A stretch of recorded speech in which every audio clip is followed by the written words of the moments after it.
Captain Daesung stared at the viewing screen with wide eyes. His hands gripped the armrests of his command chair so hard that his knuckles turned white. This was not supposed to happen. This was definitely not supposed to happen. The Taigok Pioneer had just completed humanity's first faster-than-light jump. They were supposed to arrive in an empty star system. They were supposed to take some readings, plant a flag, and go home as heroes. Instead, they had jumped right into the middle of a war. Ships filled the darkness of space around them. Massive vessels, each one 10 times larger than the Pioneer, fired weapons that looked like streams of pure light. Explosions bloomed like deadly flowers across the void. Some ships were smooth and crystalline, glowing with an inner blue light. Others were rough and organic, like enormous creatures swimming through the stars. "Captain, we need to leave now," said Hana from the navigation station. Her voice was steady, but Daesung could hear the fear underneath. "I'm plotting a jump back to Earth." "Wait," said Taemin, the ship's engineer. He was frantically working at his console. "I'm picking up something. These energy signatures are like nothing we've ever seen. If I could just get a few more readings." A proximity alarm screamed through the bridge. Ji-woo, their weapons officer, shouted a warning. "Something's targeting us." Multiple locks from both sides. The viewing screen shifted to show 2 ships breaking away from the main battle. One was a crystal ship, angular and beautiful, covered in geometric patterns that hurt to look at. The other was the organic vessel, all muscle and bone fused into a hull that seemed to breathe. "They've both launched fighters," Ji-woo reported. 30 contacts inbound. No, 40. "Captain, we can't fight that many." Daesung's mind raced. They had weapons, small railguns meant for shooting asteroids and debris. Against these advanced fighters, they might as well throw rocks. He made a decision. "Taemin, charge the FTL drive. Hannah, plot a random jump, anywhere but here. Ji-woo, fire everything we have at those fighters. Maybe we can scare them off." The Pioneers shuddered as their railguns opened fire. Magnetic accelerators launched tungsten rounds at a fraction of light speed. It was primitive technology compared to the laser and plasma weapons filling the space around them. But it worked. 3 of the crystal fighters exploded when the rounds tore through them. The others scattered in confusion. These aliens had probably never seen kinetic weapons before. They didn't know how to dodge simple bullets traveling at incredible speeds. "It's working," Ji-woo said with surprise in his voice. "They're pulling back." But the organic fighters were still coming. They moved differently, weaving and flowing like a school of fish. The railgun rounds passed harmlessly through the spaces they had just occupied. "FTL drive at 60%, Taemin called out. "We need 2 more minutes." 2 minutes might as well be 2 hours. The organic fighters opened fire with weapons that seemed to spit living projectiles. Green globs of something hit the Pioneer's hull. Where they struck, the metal began to dissolve. "Hull breach on Deck 3, reported Hana. "Emergency bulkheads are holding." The ship lurched sideways as Daesung activated the maneuvering thrusters. The Pioneer was meant for exploration, not combat, but right now he was flying it like a fighter jet. More green projectiles sailed past them. One clipped their port engine, and warning lights flashed across every console. 80% on the FTL drive, Taemin said. His fingers flew across his controls, trying to squeeze every bit of power from their damaged systems. The crystal ships had regrouped. They were coming back, and this time they knew to expect kinetic weapons. They moved in a coordinated pattern, covering each other with shimmering energy shields. "We're not going to make it," Ji-woo said quietly.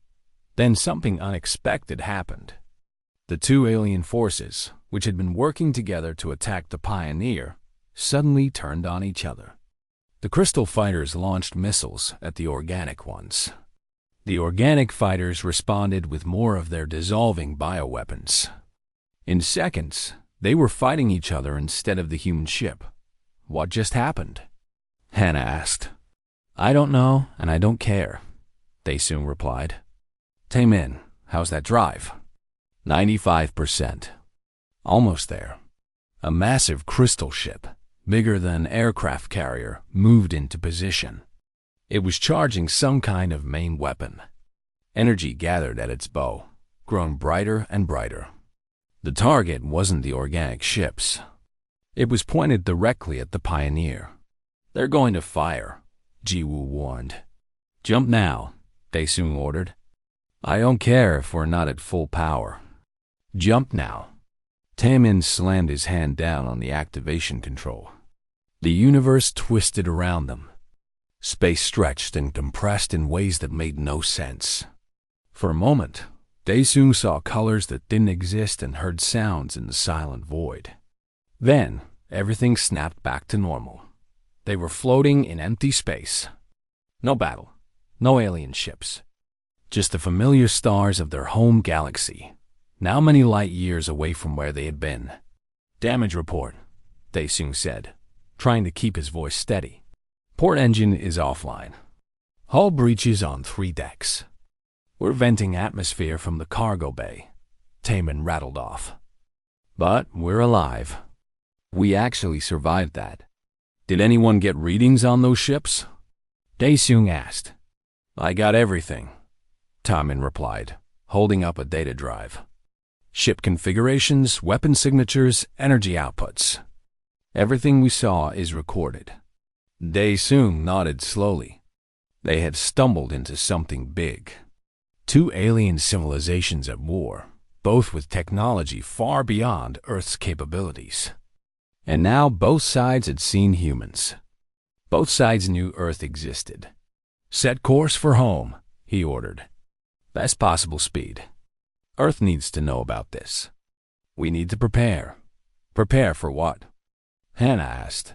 Dae-Sung looked at the data Tae-min had collected, then back at the empty space where they had almost died. For war. We just became part of something we don't understand. And I don't think either of those alien forces is going to leave us alone. The Pioneer turned toward home, carrying news that would change humanity forever. Behind them, unknown to the crew, both alien forces were analyzing the strange new ship that had appeared in their battle. Both were trying to understand what these new players were and why they had interfered. The humans thought they had escaped, but they had really just been noticed. And in the vast, violent galaxy, being noticed was often the first step toward extinction. 6 months had passed since the Pioneer returned to Earth. 6 months of fear, preparation, and arguments. Admiral Sung-ho stood in the command center deep beneath the Swiss mountains, watching dozens of screens showing activity across the entire solar system. Humanity was getting ready for a war they couldn't possibly win. The message arrived an hour ago, said Dr. Yuna, walking up beside him with a tablet. Her eyes were red from lack of sleep. She had been studying the alien technology non-stop since the Pioneer's return. The Vrin Collective, that's what the crystal ships call themselves. They're giving us 1 week to surrender. Or, Sung-ho asked though he already knew the answer. Or they'll sterilize Earth. Complete extinction. They say we interfered in their holy war against the Keth sovereignty. Yuna shook her head. Dae-Sung's ship appeared at the worst possible moment. The Vrin think we're allied with the Keth. Are we? Asked Lieutenant Byram, the young pilot who had been listening nearby. Allied with the Keth, I mean? The Keth sent us a message too, Sung-ho replied. They offered us friendship and protection. In exchange, we'd have to fight alongside them. Provide ships, soldiers, resources. He laughed bitterly. They think we're some kind of warrior race because we survived that first encounter. Bu-Ram looked out at the screens, showing Earth's hastily built defense fleet. 40 ships, each one constructed in record time by combining every nation's resources. They looked impressive until you remembered that the Vrin were bringing 800 ships. So we're alone then. Better alone than slaves, Eunice said firmly. I've been analyzing the data from both species. The Keth conquer and assimilate. The Vrin do the same, just with different words. Neither one sees us as equals, just tools or targets. A technician called out from across the room. Admiral, Min-Su is here to see you. He says it's urgent. Soon-Ho nodded. Min-Su was a civilian, an engineer who had worked on fusion reactors before the war. He had been pestering the military for weeks with ideas that seemed too crazy to work. But these days, crazy was all they had. Min-Su rushed in, carrying a small device that looked like a metal ball covered in circuits. He was grinning like he had just won the lottery. It works. Admiral, it actually works. What works? Soon-Ho asked patiently. The shield problem. We can't build energy shields like the Vrin have. Our technology isn't advanced enough, and we don't have time to figure it out. Min-Su held up the device. But we don't need to. We can use what we already know. He activated the device. A shimmer appeared in the air around it, like heat waves rising from hot pavement. Magnetic fields. Strong ones. They won't stop energy weapons completely, but they'll deflect them. Maybe enough to keep our ships alive a few seconds longer. A few seconds isn't much, Boram pointed out. A few seconds is everything in a fight, Soon-Ho replied. He had been a fighter pilot once, before becoming an admiral. He knew that battles were won in moments. How many ships can we equip? All of them, if we work non-stop, Min-Su said. But that's not the only thing. I've been talking to the fighter pilots, getting their ideas. They told me something interesting. Human reaction time averages about 200 milliseconds. I looked up the Vrin data. Theirs is closer to 400. Yuna caught on immediately. We're faster. Our brains process combat situations faster than theirs. Exactly, Min-Su confirmed. We can outfly them if we're smart about it. Our ships are smaller, more maneuverable. We can't win a straight fight, but maybe we don't need to. Over the next months, Earth transformed. Every factory that could be converted started producing weapons. Every person who could fight trained. The moon became one giant military base. Mars was being prepared as a fallback position, though everyone knew if the battle reached Mars, Earth was already lost. Baram spent her days training the new fighter pilots. Most of them were barely 20 years old, kids really. They looked at her like she was some kind of hero because she had flown against alien fighters in simulations. She didn't feel like a hero. She felt terrified. Listen up, she told her squadron one morning. They were gathered in the briefing room of the orbital station above Earth. Through the windows, they could see the planet below, blue and beautiful and completely unprepared for what was coming. The Vrin pilots are better trained than us. Their ships are faster and tougher. Their weapons are stronger. We are outmatched in every possible way. The young pilots looked discouraged. Good. They needed to understand reality. But Boram continued. They've been fighting the same war for 300 years. They know every Keth tactic. They've memorized every pattern. They expect their enemies to fight a certain way. She smiled. We're going to fight like humans. Crazy. Unpredictable. We're going to do things that make no sense to them. And we're going to make them pay for every meter of space. 3 months later, the Vrin scouts arrived. 5 ships, small by their standards, but each one still bigger than Earth's largest vessel. They came to confirm that humanity was still refusing to surrender and to assess Earth's defenses. Admiral Soon-Ho watched from the command center as the alien ships entered the solar system. Launch all fighters, he ordered calmly. Show them what humans can do. Boram led the first wave. 60 fighters, tiny compared to the Vrin scouts. The alien ships didn't even bother deploying their own fighters. They probably thought it was beneath them. The human fighters swarmed like angry wasps. They didn't fly in formation. They didn't follow standard attack patterns. They came from every direction at once, firing their primitive railguns and missiles, breaking away before the Vryn could target them properly. Minsu's magnetic shields worked.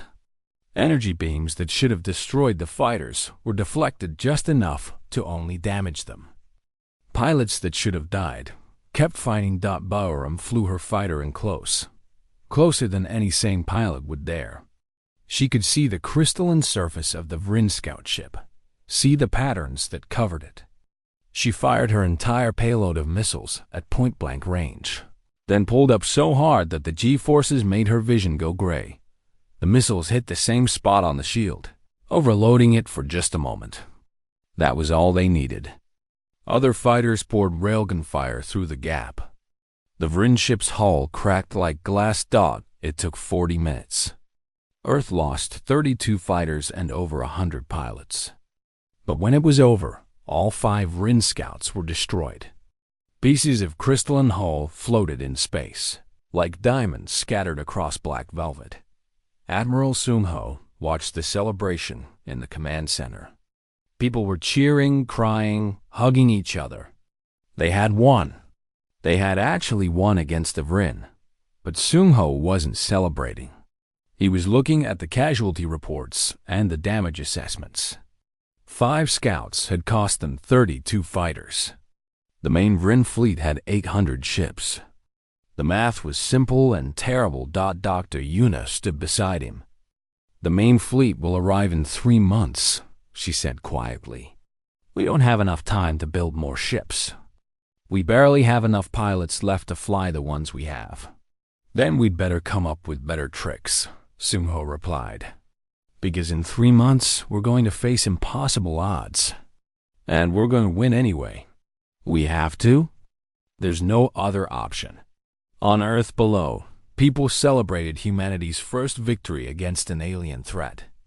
They didn't know that their military leaders were already planning for a battle that would make this look like a minor skirmish. They didn't know that the Vryn Collective had just learned something important about humans. They had learned that humans didn't give up. Even when facing certain death, even when completely outmatched, humans fought back. And that made them dangerous in a way the Vryn had never encountered before. The war had truly begun. Captain J1 stood on the bridge of the carrier Indomitable, watching the sensors light up with contacts. 800 Vryn ships had just entered the solar system. They were heading toward Mars, where humanity's defense fleet waited. 87 human ships against 800 alien warships. The odds were worse than anyone had imagined. All ships report ready, said his communications officer. Admiral Sungho sends his regards and says to make them bleed for every meter. J1 smiled grimly. Tell the Admiral we'll do better than that. We'll make them regret coming here at all. In the medical bay, Dr. Su Young was checking her supplies one last time. She knew they would need every bandage, every medicine, every piece of equipment they had. She had been studying the Vryn biology from the scout ships they had destroyed. Their bodies were made of living crystal, networked together by some kind of energy field. It was beautiful and terrifying at the same time. Something had been bothering her about the energy readings. The Vryn bodies all resonated at specific frequencies, like they were all singing the same song together. She had mentioned it to others, but everyone was too busy preparing for battle to care about scientific curiosities deep in the asteroid belt. Sergeant Haijin and her Marine team were doing final checks on their hidden weapons platform. They were inside a hollowed-out asteroid, surrounded by rocks and ice and the darkness of space. Dozens of other teams were scattered throughout the belt, waiting for the enemy to come close enough. Remember, Haijin told her squad, we get one shot at this. Once we fire, they'll know we're here. Make it count. At the research station on Mars, Kyung-soo was frantically working on a project that everyone else said was impossible. He had taken Dr. Soo-young's research about Rin resonance frequencies and combined it with human acoustic technology. If he was right, sound could be turned into a weapon against the crystalline aliens. If he was wrong, he had wasted 3 months on nothing. The calculations work, he muttered to himself, staring at screens full of equations. They have to work. Physics doesn't lie. The Vrin fleet moved through the solar system like a swarm of glowing blue locusts. They were confident, almost arrogant. They had fought for 300 years. They had destroyed countless civilizations. These primitive humans with their crude chemical rockets and metal bullets would fall in hours. The humans let them come. They watched and waited as the Vrin passed Jupiter, then the asteroid belt. The aliens scanned for threats but saw only small ships retreating toward Mars. They thought the humans were running scared. When the Vrin entered the belt, Hyjin gave the order. All stations fire. Hundreds of hidden weapons platforms opened fire at once. Railguns, missiles, even nuclear weapons that humanity had once built to fight each other. All of it unleashed in one massive ambush. The asteroid belt became a storm of metal and fire. Vrin ships exploded. Their shields flickered and failed under the sudden assault. They tried to return fire, but they couldn't see their attackers hidden among millions of rocks. They shot at asteroids while humans laughed and fired again.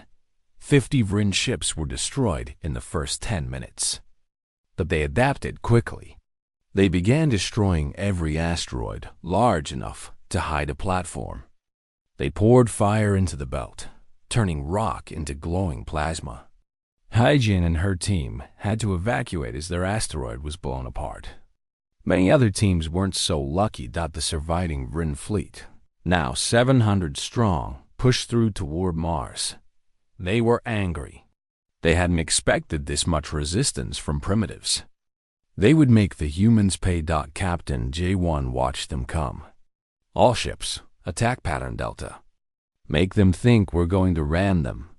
The human fleet accelerated directly at the Vrin, as if they planned to crash into the enemy ships. It was insane. It was suicide. The Vrin prepared to simply blast them out of space. At the last second, the human ships scattered. They dove and rolled and twisted in patterns no sane pilot would attempt. Some ships did ram, but only drones filled with explosives. Real pilots were already firing from new angles, targeting ships that had turned their attention elsewhere. Lieutenant Bahram led her fighter wing through the chaos. She had survived the scout battle, and now she was flying in the biggest fight of her life. Her hands moved without thinking, making her ship dance between enemy fire. She destroyed one Vrin fighter, then another, then had to pull back as her shields failed. All wings, fall back to the carriers, she ordered. Her squadron was down to half strength already. We need to rearm and repair. But the Vrin weren't giving them time. They pressed forward, knowing that if they could destroy the carriers, the human fighters would be helpless. J1 saw them coming. Kyung-soo, whatever you're working on, now would be a good time, he said into his communicator. On Mars, Kyung-soo activated his prototype. Every human ship suddenly started broadcasting sound. Not just any sound, but specific frequencies designed to match and disrupt the Vrin resonance patterns. In space, sound shouldn't work. There was no air to carry it. But these weren't normal sound waves. They were electromagnetic pulses modulated to behave like sound waves, targeting the energy fields that held Vrin crystal structures together. The effect was immediate and dramatic. Vrin shields began to flicker and fail. Some ships actually started to crack, their hulls vibrating apart at the molecular level. The aliens had no defense against this. They had never encountered sonic weapons because no other species had thought to use them in space. It's working! Kyung-soo shouted to anyone who could hear. Keep broadcasting. Hit them with everything. The human ships changed their attacks. Every vessel that could broadcast a sonic weapon did so. Rock music, whale songs, classical symphonies, even someone's crying baby recording, all modulated to deadly frequencies. The galaxy's most advanced civilization was being torn apart by noise, but the Vryn were not helpless. They adapted their shields, learned to filter out the frequencies. The sonic weapon became less effective as they adjusted, and there were still over 600 enemy ships left. The battle turned into a brutal grind. Human ships rammed when they ran out of ammunition. Pilots ejected and used their suit thrusters to board damaged Vryn vessels, setting off explosives inside. Sergeant Hygiene and her surviving Marines did the impossible, capturing a small Vryn ship and turning its weapons on other Vryn vessels. Dr. Soo-young worked without rest in the Indomitable's medical bay. She treated burns, radiation sickness, decompression injuries. She watched good people die and couldn't save them. She kept working anyway, because that's all she could do. Captain J1 saw the Vryn flagship moving to the front of their fleet. It was massive, 10 times larger than his carrier. If it got close to Mars, it could destroy everything on the planet with one shot from its main weapon. He looked at his crew, saw the exhaustion and fear on their faces, and made a decision. This is Captain J1 to all hands. We're going to ram the flagship. Evacuate to the escape pods. That's an order. Sir, no. His first officer protested. We can still fight. We can fight better this way, J1 replied calmly. He overrode the bridge controls, locking in a collision course. Everyone off my ship, now. That's a direct order. His crew reluctantly evacuated. J1 sat alone on the bridge as the Indomitable accelerated. He thought about his family on Earth. His daughter had just turned 7. She loved drawing pictures of spaceships. Maybe someday she would draw the Indomitable. Maybe she would remember her father as someone brave, instead of someone who left her. The carrier hit the flagship at a significant fraction of light speed. The explosion was visible from Earth, a new star briefly burning in the darkness. When the light faded, both ships were gone. The Vryn flagship and humanity's pride, both destroyed in one final act of defiance. But it worked. The Vryn fleet, suddenly without their command ship and demoralized by losses they never expected, began to retreat. They had lost over 500 ships fighting primitives. It was humiliating. It was terrifying. These humans fought like demons. Admiral Sung-ho watched from Earth as the enemy withdrew. They had won. They had actually won. But the cost was staggering. 60 of 87 ships destroyed. Thousands of pilots and crew dead. Mars was scarred and burning. Captain J1 was gone, along with so many others. They'll be back, Dr. Yuna said quietly beside him. This was just one fleet. The Vryn Collective has hundreds more. Then we'll fight again, Sung-ho replied. And we'll keep fighting until they leave us alone or we're all dead. Because that's what humans do. We don't give up. Across the galaxy, other species watched recordings of the battle. They saw a primitive civilization hold off an empire that had conquered for centuries. They saw ships ram at light speed. They saw sonic weapons used in space. They saw humans refuse to surrender, even when facing certain death. Some species were impressed. Some were terrified. All of them realized the same thing. Humanity had entered the galactic stage, and nothing would ever be the same again. 8 months after the Battle of Mars, Ambassador Yoonji stepped off the shuttle onto a space station she never imagined she would see. The Galactic Commerce Hub orbited a neutral star, a massive structure built over thousands of years by the Sylph Commonwealth. Hundreds of species traded here, made deals, and pretended that the wars happening elsewhere didn't affect them. She was Earth's first official ambassador to the galaxy. She was also terrified. Remember, said Dahi, walking beside her. Dahi was the intelligence officer assigned to protect Yunji and gather information. The Keth ambassador will try to intimidate you. Don't let him. Show respect, but not fear. Easy for you to say, Yunji muttered. She had been a diplomat on Earth, negotiating trade deals between nations. This was different. These weren't humans. These were aliens who could destroy her planet with a single fleet. The Keth ambassador was waiting in a meeting room that looked designed to make visitors uncomfortable. He was tall, covered in scales that shimmered like oil, with eyes that saw in spectrums humans couldn't imagine. His name was something Yunji couldn't pronounce, so everyone called him Ambassador Rek. The human finally arrives, Rek said in perfect English. The Keth had learned human languages from intercepted broadcasts. We have been patient. Now it is time for your species to join the sovereignty. Together, we will crush the Vryn. Earth appreciates the offer, Yunji replied carefully, but we need to understand what joining would mean. What would you expect from us? Rek showed his teeth. It might have been a smile. Ships, soldiers, access to your weapons. This sonic technology you developed is interesting. Primitive but effective. We want it. In exchange for what? Dahi asked. Protection. The Vryn want to destroy you. We will prevent this. All we ask is your complete cooperation. Yunji didn't like the sound of complete cooperation. She had read the reports Dahi had compiled. The Keth sovereignty had absorbed dozens of species over the centuries. Those species still existed, technically, but they had no real freedom. They were tools of the Keth war machine. We'll need time to consider, Yunji said. Time is something you do not have, Rek replied coldly. The Vryn are gathering another fleet, larger than before. They will come again, and next time, you will not survive without allies.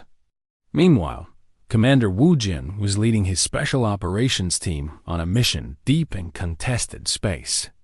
They had been raiding Vryn supply lines for months, striking from nowhere and vanishing before the enemy could respond.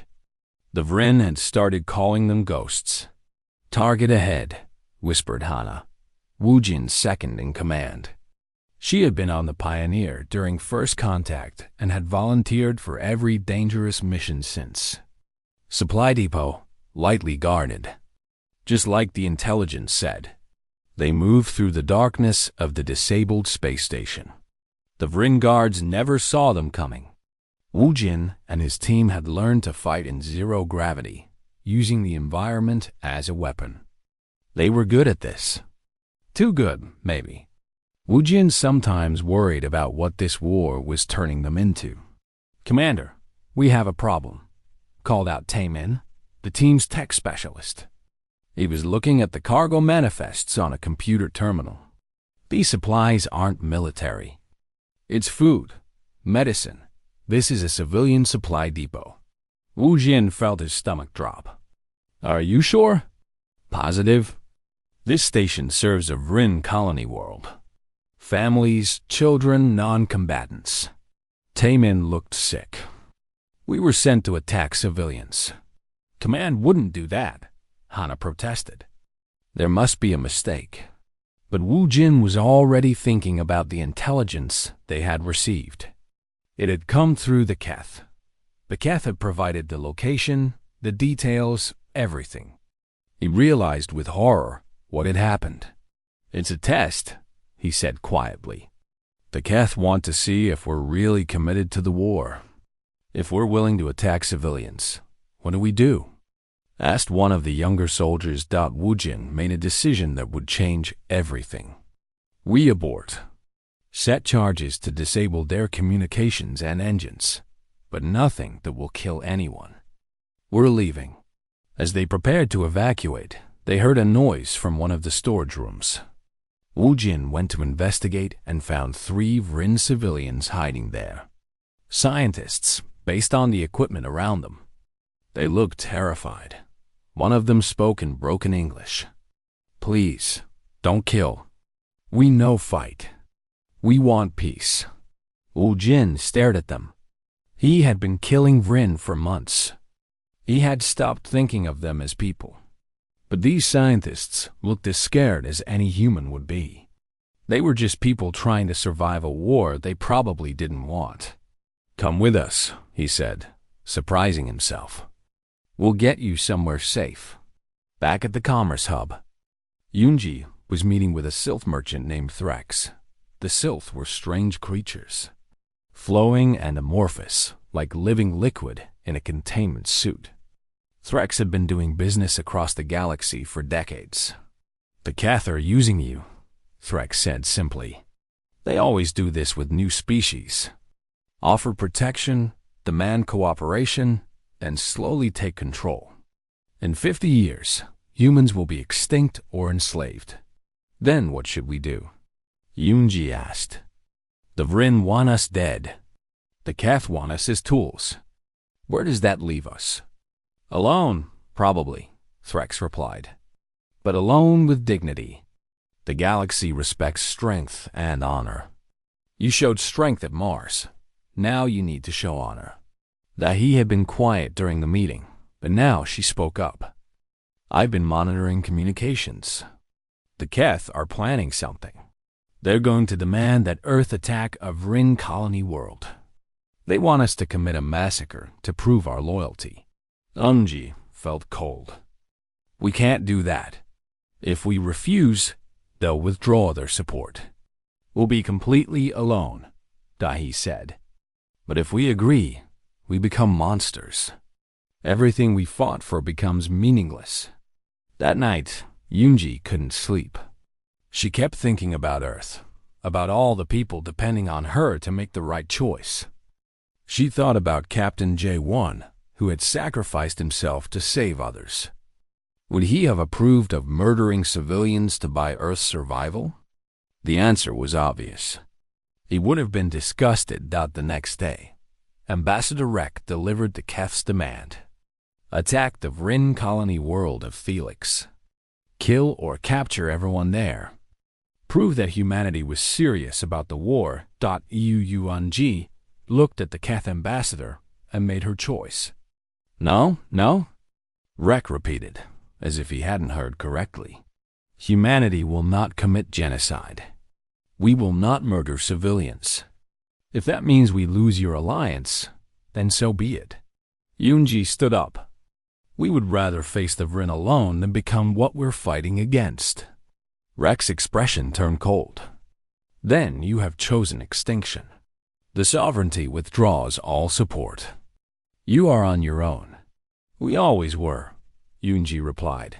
She did something then that surprised everyone.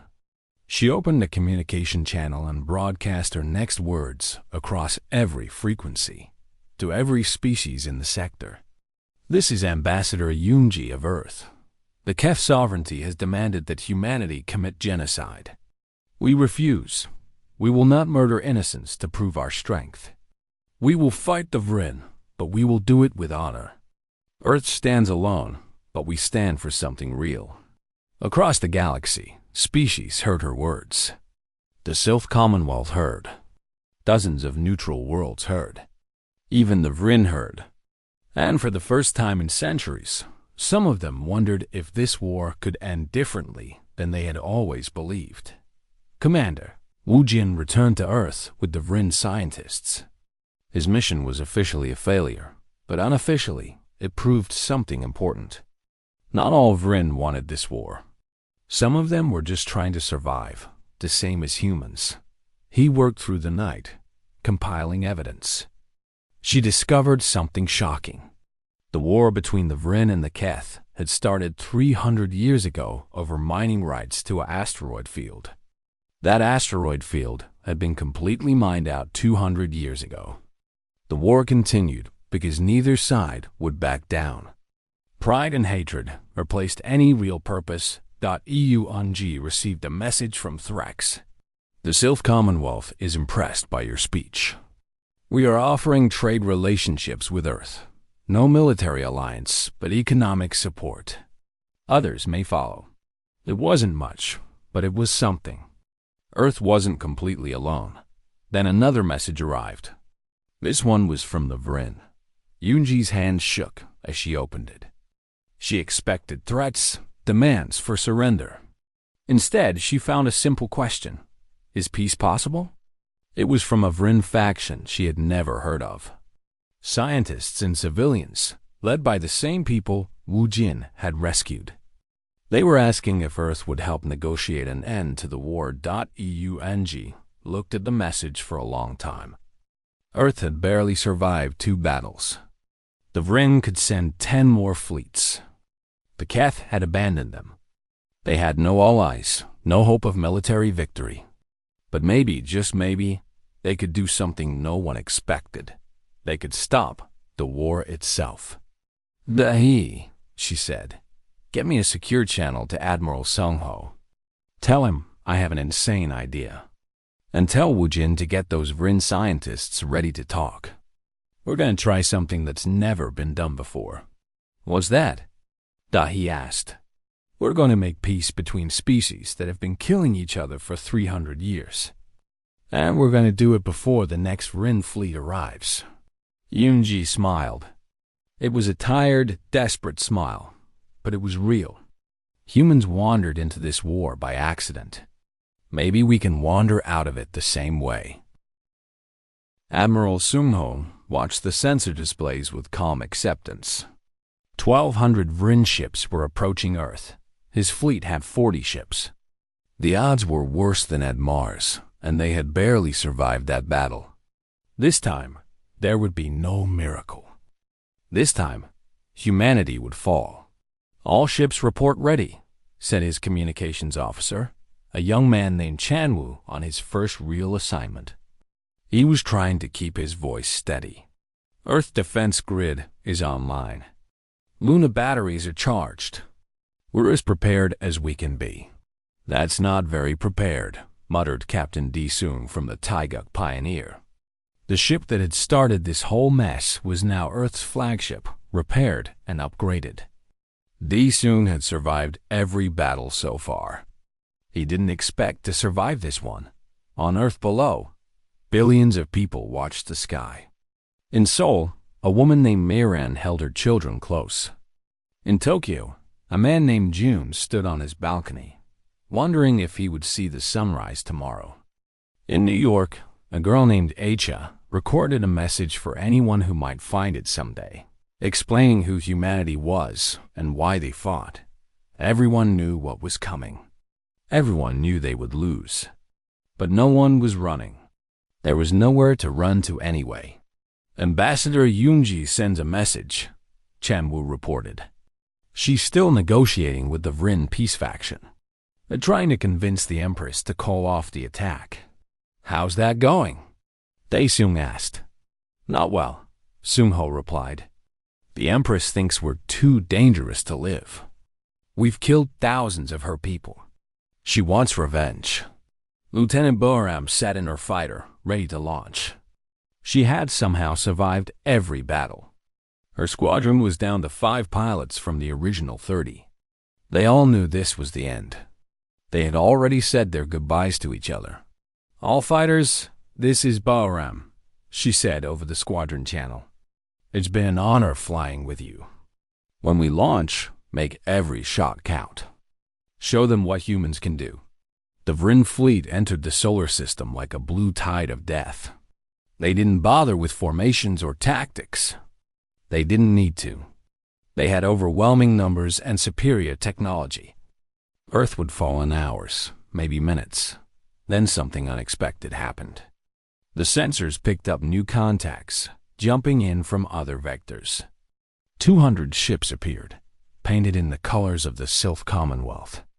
They weren't warships, just merchant vessels, but they were armed and they were here. "This is Threx of the Sylph Commonwealth," came a transmission. "We are here to stand with humanity. We cannot win, but we will not abandon our friends." Sung-ho felt something in his chest, something he thought had died at Mars. Hope. More ships appeared. Small contingents from a dozen minor species. 5 ships here, 10 ships there. None of them had powerful military fleets. But they came anyway because they had seen humanity refuse to become monsters. They had seen Yunji's speech. They had seen humans fight with honor, even when honor should have died. Total count, Sungho asked quietly. 270 allied ships, Chanwu reported, his voice shaking with emotion. Sir, we're not alone. We're still outnumbered 4-1, Daesung pointed out. But he was smiling. Then Wu Jin's voice came over a secure channel. Admiral, the Vrin scientists I rescued got a message through. Part of the Vrin fleet has been sabotaged. Not much, but their shields will be weaker. They're giving us a chance. Then let's not waste it, Sungho replied. All ships, prepare to engage. Show them what the galaxy can do when it stands together. The Vrin fleet attacked. Energy beams and missiles filled the space between Earth and the enemy. Human ships activated their magnetic shields and sonic weapons. Sylph vessels used strange gravity weapons that crushed enemy ships. The small species contributed what they could, each one fighting in their own way. Barum launched with her squadron. The battle was chaos, worse than anything she had experienced. Vrin fighters swarmed like locusts. She destroyed 1, 2, 3, lost count. Her shields failed. Her ship was hit. But she kept flying, kept fighting, because that's what humans did. On the surface of Luna, the massive railgun batteries fired continuously. Each shot took enormous amounts of power. The entire moon's power grid was dedicated to keeping them running. Engineers worked to exhaustion, replacing burned-out systems, keeping the guns alive just a little longer. Chanwu's console exploded, throwing him across the bridge. He got up, bleeding from a head wound, and went to another station. Sir, the Vrin flagship is moving to the front. It's charging its main weapon. Sungho saw it on the display. The Empress's personal ship, larger than a city, covered in weapons and armor. If it fired on Earth, billions would die instantly. They soon, Sungho said quietly. Are you thinking what I'm thinking? Ram it at light speed? Daesung replied. Yeah, I'm thinking that. Good, Sungho said, because I was thinking the same thing. But I have a better idea. Let's talk to her first. Talk? Daesung sounded confused. Sir, she wants us dead. Everyone wants someone dead in war, Sungho replied. But wars end when someone decides to stop killing. Dahi, open a channel to the Empress. All frequencies. I want everyone to hear this. The galaxy watched as Admiral Sungho of Earth requested communication with the Vrin Empress. To everyone's surprise, she accepted. The Empress appeared on the display. She was beautiful in an alien way, crystalline and glowing, ancient beyond human comprehension. She looked at Sungho with eyes that had seen the rise and fall of civilizations. You wish to surrender? She asked. No, Sungho replied. I wish to ask you a question. Why are you doing this? The Empress seemed taken aback. You interfered in our war. You killed my people. You must be punished. We stumbled into your war by accident, Sungho said. We're just trying to survive. And yes, we killed your people. You know how many of my people have died?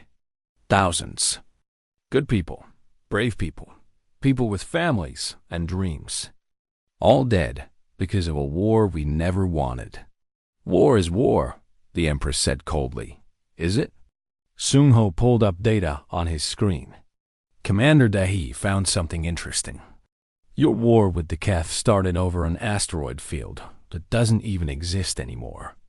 It was completely mined out 2 centuries ago. So what are you fighting for now? The Empress was silent. Pride, Sungho continued. You're killing each other because neither side wants to be the first to admit this war is pointless. 300 years. Thousands of species affected. Billions dead. For what? You know nothing of our history, the Empress said, but her voice was less certain. I know that we have something you don't, Sung-ho replied. We have a choice. Right now, in this moment, we can all choose to stop.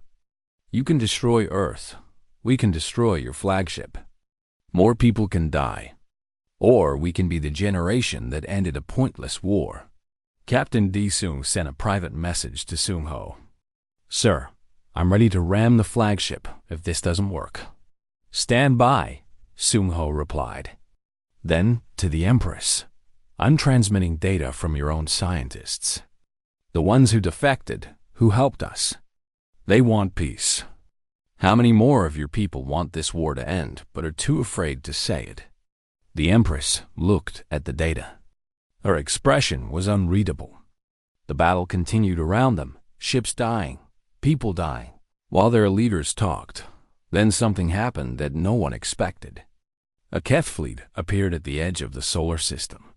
300 ships, ready to finish off whoever survived the battle between humans and Vryn. This is Keth Sovereign Rex, came a transmission. We come to claim what remains. Earth is too dangerous to exist. The Vryn are weakened. Today, we win. 3 fleets now faced each other. Vryn, human and allies, and Keth. If they fought, everyone would lose. Mutual destruction was certain. Empress, Sung-ho said quietly, the Keth are your real enemy. They've been your enemy for 300 years. We're just humans who got caught in the middle. But right now, right here, you have to make a choice. Keep fighting us and let the Keth win, or make peace and face them together. The Empress was silent for a long moment. On Earth, billions held their breath. In space, exhausted pilots waited to die or live based on whatever happened next. I am tired, the Empress said finally. Tired of war. Tired of death. Tired of fighting wars my ancestors started for reasons that no longer matter. She looked at Sung-ho. You humans are strange. Weak and strong at the same time. Foolish and wise. You should have died, but you didn't. You should have become monsters, but you refused. She turned to her fleet. I, Empress Lythe of the Vryn Collective, order ceasefire. Stand down. Let us see if peace is possible. The Vryn fleet stopped firing. The silence was deafening. The Keth fleet saw this and hesitated. They had expected to fight exhausted enemies. Now they faced a potential alliance between 2 species who should have been killing each other. Sovereign, Rex made a decision. Keth fleet withdraw. This situation requires re-evaluation. The Keth jumped away, leaving humanity, the Vryn, and their small allies floating in space above Earth. Barim landed her fighter on the Indomitable's deck. She was shaking so hard she could barely get out of the cockpit. They had won, not through killing, but through talking. Through being human. Ambassador Youngji received a message from Empress Lythe. Send representatives to neutral ground. We will discuss terms. Not surrender. Peace. On Earth, Moran hugged her children and cried. June watched the ships in orbit and smiled. Esha deleted her goodbye message and started writing a different one. A message of hope